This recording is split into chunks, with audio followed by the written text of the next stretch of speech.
last but not least, to another diaspora in Europe, the Assyrian diaspora.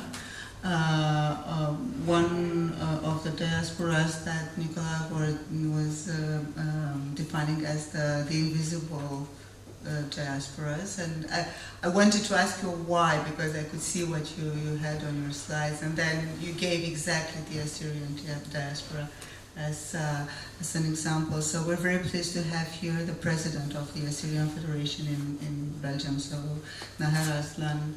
Thank you very much for being with us, and for taking the floor in order to introduce the next speaker. Thank you so much. Thank you very much. Don't worry, I won't be too long. I just want to give you a general introduction to the European Assyrian diaspora. Silvia will then go deeper in the diaspora, especially in the case of Sweden. So, as you mentioned, I'm the president of the Assyrian Federation of Belgium, but I'm also a board member of the Assyrian Confederation of Europe, which is a newly established international confederation with 4 national Assyrian federations in Belgium, the Netherlands, Germany, and Sweden. So, who are the Assyrian? It's an ancient community from the Middle East, obviously, but it's a young diaspora here in Europe, but in other places too. The Assyrian have been scattered across the globe since the Assyrian genocide of 1915. We call it Seifo in our language, which means the sword. We used to say Shato Seifo, 1915. It means the year of the sword, an event that has decimated this most of ancient nations, along with the Armenian and the Greek population of what will become the Republic of Turkey. So today Assyrians can be found everywhere in the West, in a young but nonetheless strong diaspora. Even though the majority of Assyrians of Europe arrived during the second half of the 20th century, the existence of the Assyrian diaspora predates that migration. We can find first traces of Assyrians, especially in south of France, where Christian minorities of the Ottoman Empire arrived and settled there after First World War, and find places and work in the Europe which was devastated after the war. So many Assyrians chose to settle on the old continent. Some of them continue their journey to the America and South America.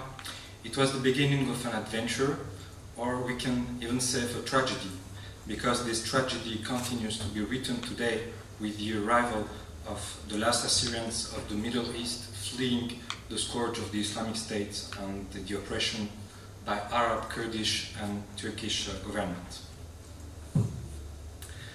I like to think that the motto of the European Union, United in Diversity, applies very well to this ancient community. Owing to a lack of secular representation, they were often designated by the names of their churches: Syriac Orthodox Church, Syriac Catholic Church, Assyrian Church of the East, Chaldean Church. Yet they are one nation.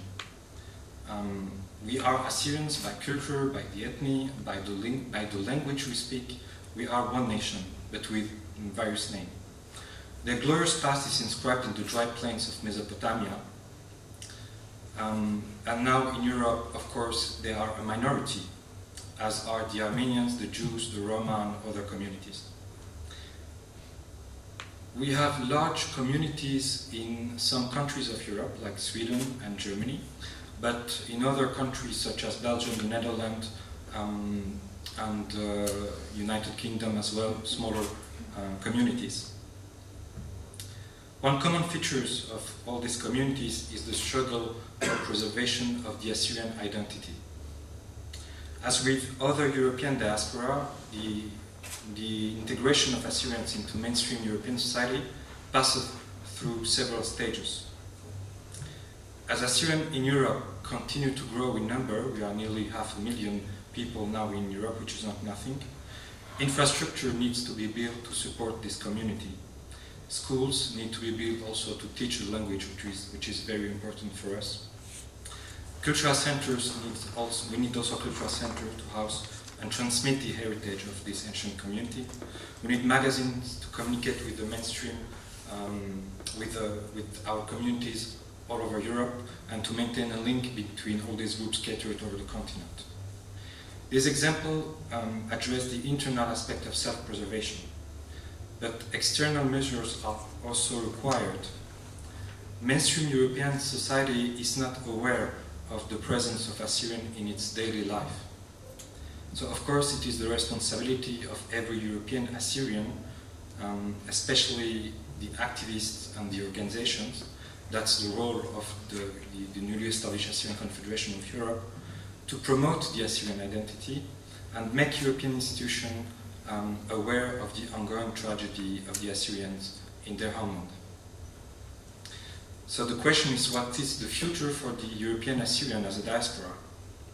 Well, despite the fact that diaspora is today more organized than it was at its beginning, 50 years ago, next year we'll celebrate the 50 years of Assyrians in Europe, since the first plane arrived from Lebanon to Germany in 1967. The survival of the Assyrians as a nation, and I say as a nation, not only as a diaspora, must be sought in the creation of an autonomous area somewhere, and this place is north of Iraq, what we call today the Nineveh Plain, a safe haven for the minorities of Iraq. This place is really important and will allow the Assyrians and other communities of North Iraq to cultivate their language and their culture and promote openly their existence. The need for such an area has become even more urgent now that the Assyrians are fleeing in massive number from their original area of settlement in the Middle East. Despite the promotion of their culture and identity in Europe, Assyrians face an existential crisis in the Middle East.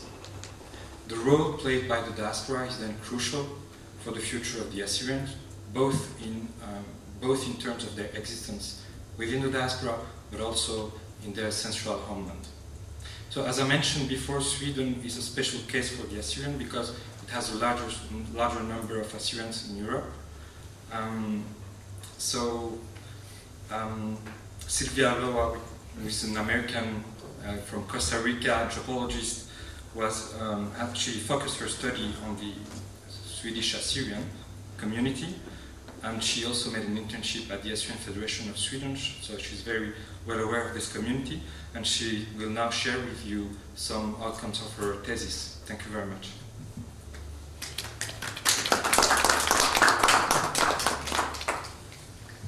Thank you, Nora, for the introduction.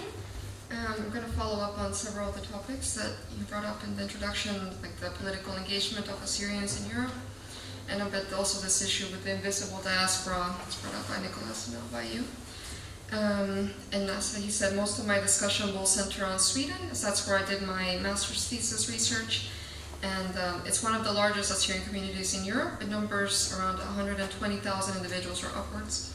And it's also a very interesting context for this diaspora. It's, I would say that the Swedish Assyrian diaspora is the best organized in Europe. And this is, I will explain this, especially because of the context into which Assyrians arrived in Sweden, the political context. And this has had both positive and negative consequences for the Assyrian community. As Nahar said, it's 50 years since Assyrians arrived in Sweden. The first ones coming from Lebanon, although then they were followed by big waves from Turkey, as well as from Syria, later Iraq, and now again Syria. And when Assyrians arrived into Sweden, after some time there was, Sweden really tries to support minorities that came in, so they provide a lot of funding for Assyrians and other immigrant groups to build associations, build cultural centers. So this diaspora provided for Assyrians a space to pick up an Assyrian nationalist movement that had been in development in the homeland before the CSIER, before 1915, which unfortunately was kind of broken after that time, but it was picked up again in diaspora, including in Sweden. And this has been a site then for unity, but also for contestation. So Sweden, by providing some funding and support for its diaspora communities, it has also created a space for people where Assyrians have faced some tensions inside the community. So those who lean more towards secular activism and those who lean more towards church activism, or who are more influenced by the power of the church. I'm not going to dwell too much on this naming issue, but it has led to Assyrians often being relegated to just their Christian identity rather than an ethnic identity, which is what Nahar is bringing up, that it's very important for Assyrians activists to mention. It's one nation, one language, it's not a church identity. But so this open space for discussion, it has helped Assyrians to develop their identity, but also allowed people to develop different understandings of this history, or what parts of the Assyrian history should be promoted. And this is also a space for an interplay between the diaspora and forces from the homeland. So a lot of these issues with the church, for example, they were brought from the Middle East. This was something, it's not a blank slate when you move as a diaspora. You also have this, still the effect of the homeland, or issues, political issues that follow you. And this has affected their representation, which is my next point. Again, this was something brought up earlier. The representation and the importance of an accurate representation, the primacy of recognition. So again, being seen as an ethnic group, not as a religious group, and to reunite under a single term as an Assyrian identity. Part of this is taking this narrative back. So often in the media, Assyrians are either rendered invisible or misrepresented. So they're called, for example, they're just relegated to being Iraqi Christians or Turkish Christians, or things where it's the nationality and the Christian, or even Assyrian Christian, which again, at least there is the ethnic identity being referred to, but why always this Christian identity? So it's taking back the narrative, recreating creating a new, a stronger ethnic united identity. And this is very important for Assyrian activists who see as he said, there is a feeling of obligation because of the violence that Assyrians have faced, and this sense that you need to maintain this identity. So the diaspora is a moral community with a moral obligation to represent their struggle and the current violence and the past violence to others. And here there's a dual role. One is helping their own community in the diaspora to be preserved, helping also the people still left in the homeland who are currently facing, for example, violence from the Islamic State or from repressive governments. But it's also what I have found from speaking to Assyrian activists in Sweden, for example, there's also a sense of a duty to the new country as well, to the host country. So you're European, you're also Assyrian, and so by providing information about the Middle East, how you have seen it, how your people have experienced it, you're providing a more thorough and more contextualized image of the history and of the current political situation. So it's not just providing a voice for the community, for this diaspora community, but also to help politicians or to help ordinary people to understand the situation better. And the diaspora, again, in this interplay between the homeland and the diaspora can put pressure on the homeland in certain situations. So, for example, Assyrians have put pressure on the Turkish government at different times for the release of certain captives, or for when the Turkish state has threatened to take sacred parts of Assyrian land. So it's always putting the pressure. The diaspora can assist in ways that the people in the homeland maybe cannot. Apart from this, there's also very strong activism towards the homeland, towards creating an autonomous region. And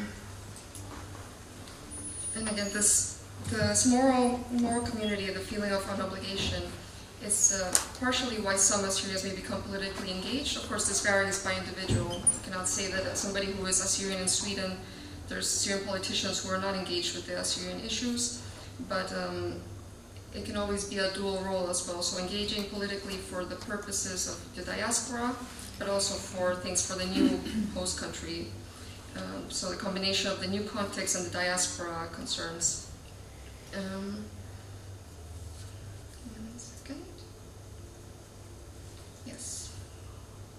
So, again, coming back to, like for example, the Assyrian homeland and recognition, there's a need to create and to take back the narrative, which was something very important for the invisible diaspora, creating a united concept of history and ethnicity.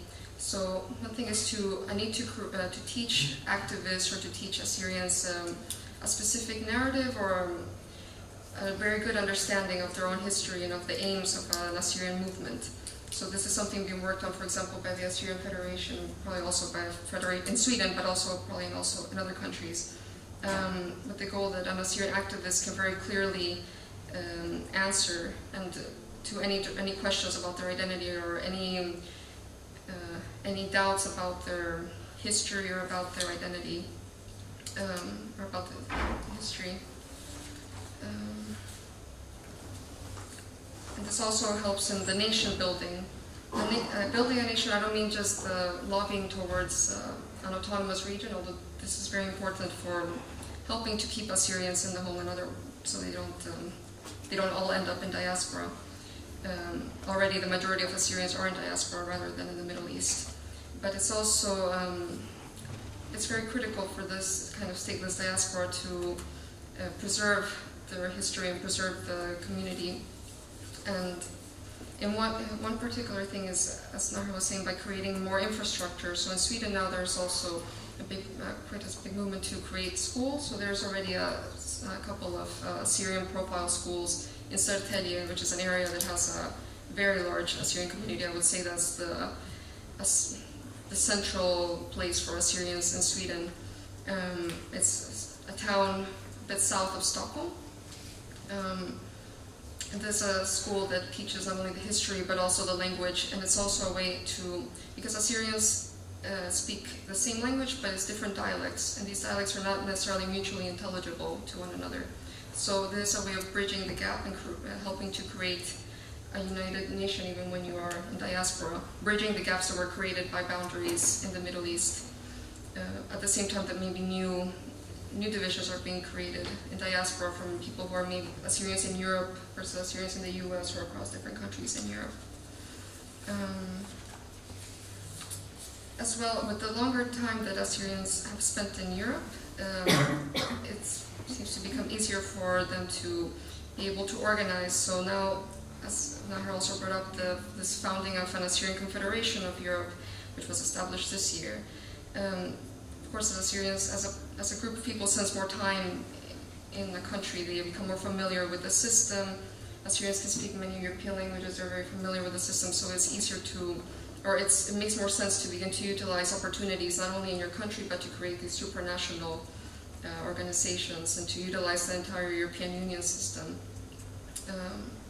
And to use this knowledge, again, to promote their own, to help make Assyrians more visible in the public sphere, to promote this autonomy in the Middle East, to help create more Assyrian profile schools, promote the education of Assyrians, and to make it a desirable identity to maintain.